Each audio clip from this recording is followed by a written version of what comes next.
Hardship is never in the body. You must understand this. Hardship is in your mind. Something is hard because you're doing something that you don't want to do. There is no such thing as hardship for the body. Suppose you have to carry 50 kilograms on your head and walk every day to your office, let's say that's your job, 10 miles. If you become fit enough for that, and if you and your colleagues, everybody walking with 50 kilograms on your head and walking, you will walk, it'll not be hard.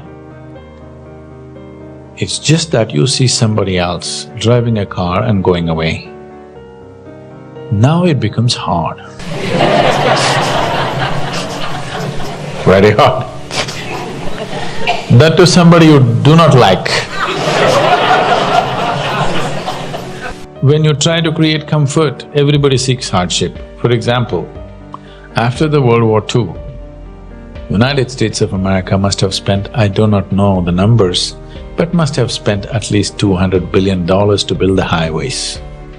I don't know the number, it could be in that range, length and breadth of the country. But today you see, people are spending over $1 billion to buy off-road vehicles. Every seventh or eighth vehicle, probably at least 1 in 10 vehicles is an SUV. They may not go off-road, many of them, but somewhere they want to go. And there are a whole lot of other really rough off-road vehicles which people are doing, which is very hard. So, comfort is not what you're seeking. What you're seeking is a deeper experience of life, always.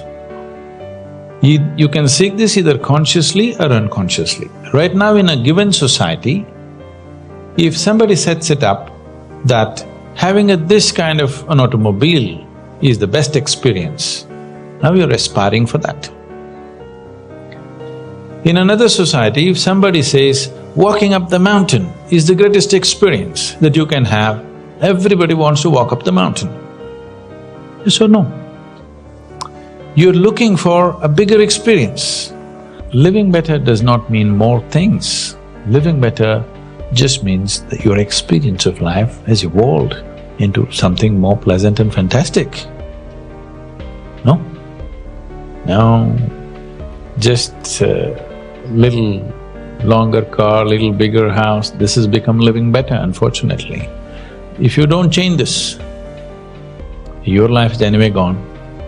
You will destroy the life of future generations because your idea of living better is bloody eating up the planet. Is it? There'll be nothing left. If your experience of life does not become more beautiful, what is the use of all the beautification that you're doing to yourself from outside and around you?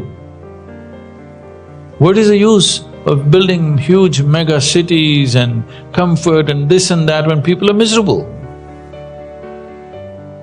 I mean, what's the point? It doesn't serve any purpose. Now everybody wants to go back to nature. Very expensive vacations they're having, safari in Africa, you know.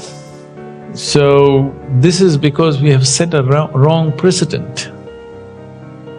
And it's in the hands of this generation to turn that precedent around and bring it to a sensible level. Otherwise, the planet cannot sustain more than another 1 or 2 or 3 generations.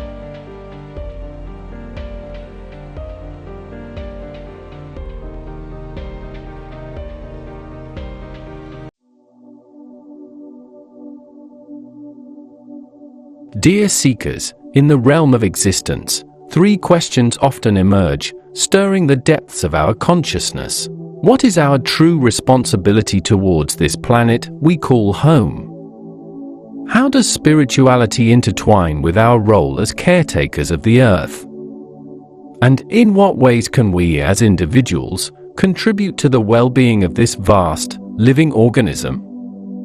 The earth, a living, breathing entity, is not merely a backdrop for human activities, but a profound part of our spiritual journey. To understand our responsibility towards it is to realize the interconnectedness of all life. Just as a single leaf contributes to the health of the entire tree, our every action resonates within the larger web of existence. Consider the simple act of walking through a forest. Each step we take affects the soil, the plants, and the air around us. Similarly, the choices we make in our daily lives, how we travel, what we consume, how we dispose of waste, each has a ripple effect influencing ecosystems and the climate, impacting not just our immediate environment but the global community. In our spirituality, there is a profound respect for the sanctity of nature. Practices like meditation can deepen our connection to the earth, allowing us to experience a sense of unity with all living beings. This unity brings forth a natural inclination towards sustainability and compassion. It's not just about reducing carbon footprints or conserving water, important as these are, but about fostering a deeper understanding that we are part of a larger whole.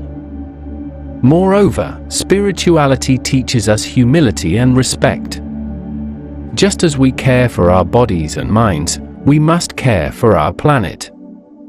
The earth nourishes us, provides for us, and in return, it is our sacred duty to protect and preserve it. This is not a choice, but a fundamental responsibility, a karmic obligation, if you will. In integrating spirituality with environmental responsibility, we find a harmonious balance. Acts of kindness towards the planet become acts of spiritual practice, each choice an expression of our inner values. Whether it's through adopting a plant-based diet, supporting sustainable practices, or simply taking a moment each day to appreciate the natural world, we are contributing to the well-being of the planet. Dear seekers, our responsibility towards the earth is deeply rooted in spirituality. It is through our conscious actions, our respect for all life, and our humble acknowledgement of being part of something much larger than ourselves, that we can truly honor this responsibility. This harmonious relationship with the earth is not just essential for our physical survival, but crucial for our spiritual evolution. Only by recognizing and embracing this interconnectedness can we hope to foster a world that thrives both environmentally and spiritually. Continuing from this understanding, it becomes evident that our spiritual journey is not separate from our earthly existence, but deeply entwined with it. The way we treat our environment reflects our inner state of being. When we are in harmony with ourselves, we naturally seek harmony with the world around us. This sense of unity with nature is not just philosophical but practical. Simple actions, like planting a tree, reducing waste, or even mindful consumption, become spiritual acts. They are expressions of our reverence for life and our understanding of the delicate balance that sustains it. Each mindful step we take towards caring for the planet is a step towards inner peace and spiritual growth. In this way, dear seekers, our responsibility towards our planet is not a burden, but a pathway to deeper spiritual understanding. By caring for the earth, we nurture our own souls, understanding that in preserving the beauty and balance of nature, we are, in fact, preserving ourselves. This realization is the essence of a spiritually fulfilled and environmentally responsible life.